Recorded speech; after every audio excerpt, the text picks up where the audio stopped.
برطانوی بادشاہ چارلز کی تاج پوشی آج اسی پتھر پر کی جا رہی ہے جس پر حضرت داؤد علیہ السلام اور حضرت سلیمان علیہ السلام کی تاج پوشی کی گئی تھی۔ کیا وہ پتھر آج بھی محفوظ ہے اور وہ پتھر برطانیہ کیسے پہنچا؟ مکمل تفصیلات جانیے آج کی اس مختصر سی ویڈیو میں۔ بسم اللہ الرحمن الرحیم۔ السلام علیکم دوستو۔ چارلز اور ان کی اہلیہ کیمیلا کی یونائٹڈ کنگڈم اور ان کے زیر اثر کامن ویلتھ کے دوسرے 15 ممالک کے بادشاہ اور ملکہ کے طور پر تاج پوشی 6 مئی 2023 کو ویسٹ منسٹر ایبے میں ہونے جا رہی ہے۔ ایک بات جان کر شاید آپ کو حیرت ہوگی کہ اس طرح چارلز نہ صرف یونائٹڈ کنگڈم میں شامل ممالک انگلینڈ، ویلز، اسکاٹ لینڈ اور ناردرن آئرلینڈ کے بادشاہ بن جائیں گے بلکہ کامن ویلتھ رامز میں شامل دیگر ممالک Australia, New Zealand, Canada, West Indies کے آئرلینڈ سمیت دیگر 15 ممالک کے بھی ہیڈ آف سٹیٹ بن جائیں گے۔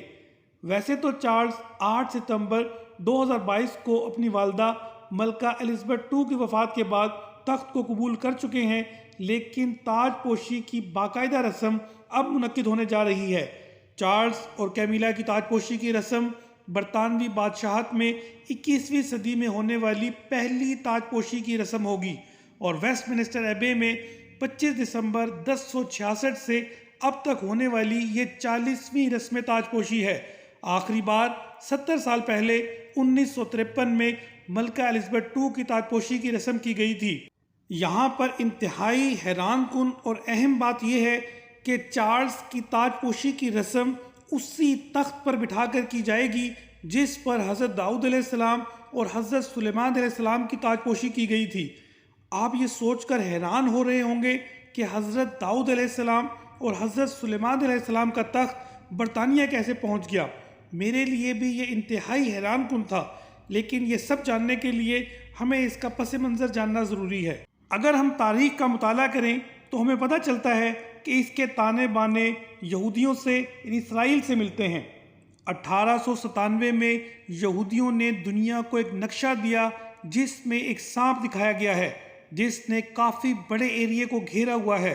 ان کے مطابق وہ گریٹر اسرائیل بنائیں گے کیونکہ دنیا میں اس وقت تقریباً 18 ملین یعنی 1 کروڑ 80 لاکھ یہودی موجود ہیں اور اسرائیل میں اس وقت تقریباً 7 ملین یعنی 70 لاکھ یہودی موجود ہیں۔ ان کا کہنا ہے کہ وہ سارے یہودیوں کو اسرائیل لائیں گے۔ لازمی سی بات ہے کہ اس کے لیے ان کو بڑے علاقے کی ضرورت ہوگی، اس لیے وہ گریٹر اسرائیل بنائیں گے۔ یہودیوں کے 4 بڑے مشنز ہیں جن میں پہلا مشن آرمیگڈون یعنی حق اور باطل کی لڑائی، جبکہ دوسرا گریٹر اسرائیل اور تیسرا مسجد اقصی اور گنبد صخرہ کو گرانا۔ مسجد اقصی سے تو ہم سب لوگ واقف ہی ہیں۔ گنبد صخرہ جو کہ یروشلم کی ایک پہاڑی ہے جسے ٹیمپل ماؤنٹ کہا جاتا ہے، اس پہاڑی کے اوپر حضرت سلیمان علیہ السلام نے عبادت گاہ بنائی ہوئی تھی جسے وہ ٹیمپل کہتے تھے۔ ڈاکٹر اسرار احمد رحمۃ اللہ علیہ نے اپنے ایک بیان میں فرمایا کہ جب آپ صلی اللہ علیہ وآلہ وسلم سفر معراج پر تشریف لے گئے تو آپ صلی اللہ علیہ وآلہ وسلم کی سواری براق نے یہیں سے اسی چٹان سے پرواز پکڑی تھی اور اسی چٹان پر عبد الملک بن مروان نے ایک بہت بڑا گنبد بنوا دیا تھا جس پر کئی من سونا جڑا ہوا ہے۔ اسی وقت یہودیوں نے کہا تھا کہ یہ سونا ہمارے کام آئے گا جب ہم اپنا گنبد بنائیں گے۔ ایک گنبد مسجد اقصی کا ہے اور دوسرا یہ بڑا گنبد گنبد صخرہ ہے جو چٹان پر واقع ہے، اور یہودیوں کا کہنا ہے کہ تیسرا گنبد وہ اپنا بنائیں گے۔ آپ ایسے سمجھ لیں کہ یہودیوں کا خانہ کعبہ تقریباً 1900 سالوں سے گرا ہوا ہے جو سن 70 عیسوی میں ٹائٹس رومی نے گرا دیا تھا جو خود بھی بت پرست تھے۔ اب یہودیوں نے یہ واپس بنانا ہے۔ 1967 سے پہلے ایسٹ یروشلم جارڈن کے پاس تھا۔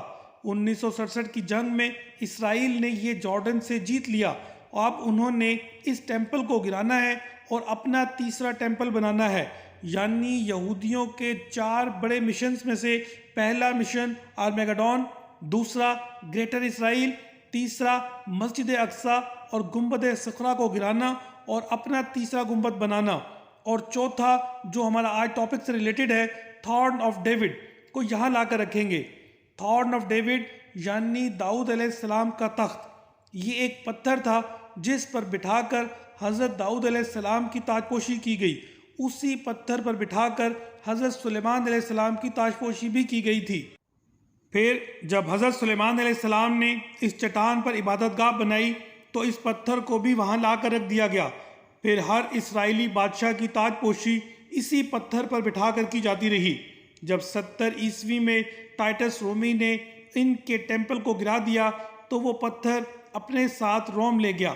روم سے وہ پتھر آئرلینڈ گیا، پھر آئرلینڈ سے اسکاٹ لینڈ گیا اور پھر اسکاٹ لینڈ سے انگلینڈ لایا گیا، اور اسی پتھر پر بٹھا کر بادشاہوں کی تاج پوشی کی جاتی رہی۔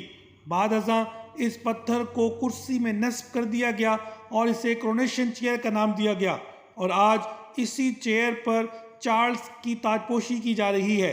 اور اس طرح چارلز یونائٹڈ کنگڈم اور کامن ویلتھ ریام کے دیگر 15 ممالک، جن میں Australia, New Zealand, Canada, West Indies کی کچھ ریاستیں اور کچھ افریقن ممالک شامل ہیں، کہ ہیڈ آف اسٹیٹ یعنی ریاست کے سربراہ بن جائیں گے۔